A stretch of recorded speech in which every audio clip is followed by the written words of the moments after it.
Old Latin is not in fashion lately.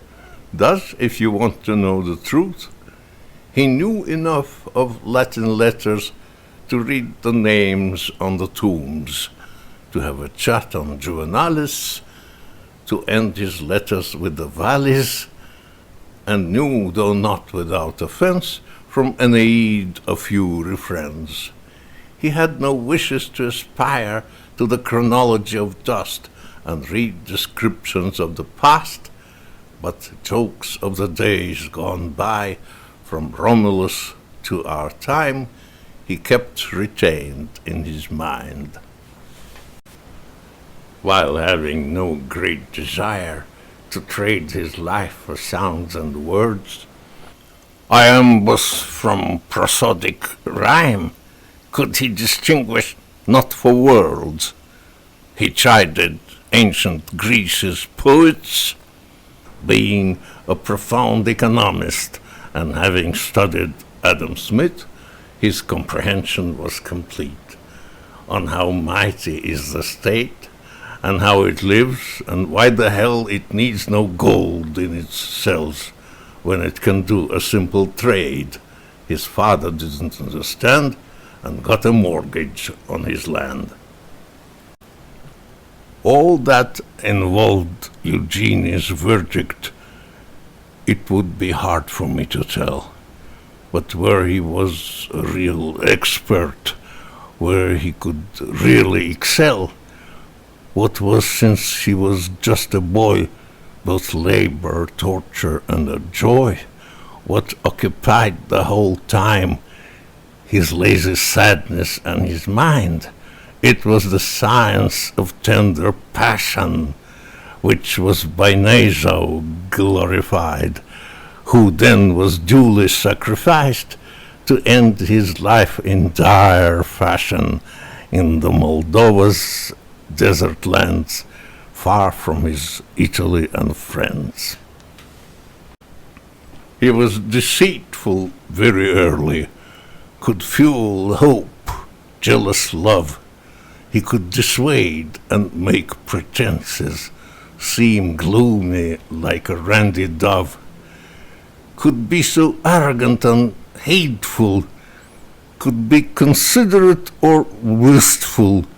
He was now silent for a while, and now eloquent like fire, in tender letters so callous to breathe one name, tender love.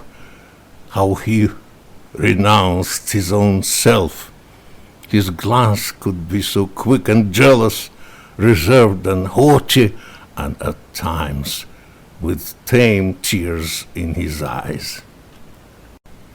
How could he pose a noble image, by joke innocence surprise, intimidate with ready courage, with pleasing flattery reprise, could capture moments of deep emotion, through sinless years retained caution, could conquer using thoughtful passion, await involuntary brushing, entreat and claim a confession, to catch the first beat of devotion, and later with a sudden motion achieve a clandestine session, then in a solitary place deliver lessons face to face.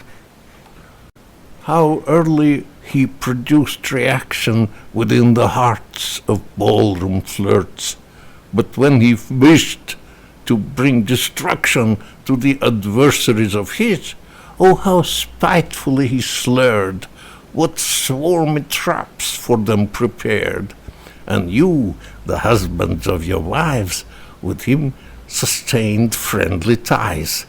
He was esteemed by artful consort, a long-time student of Phoblas, and a distrustful man, alas, and a majestic man with horns, content and happy with his life, and with his dinner and his wife. While yet in early morning doze, they bring the notes to his sight.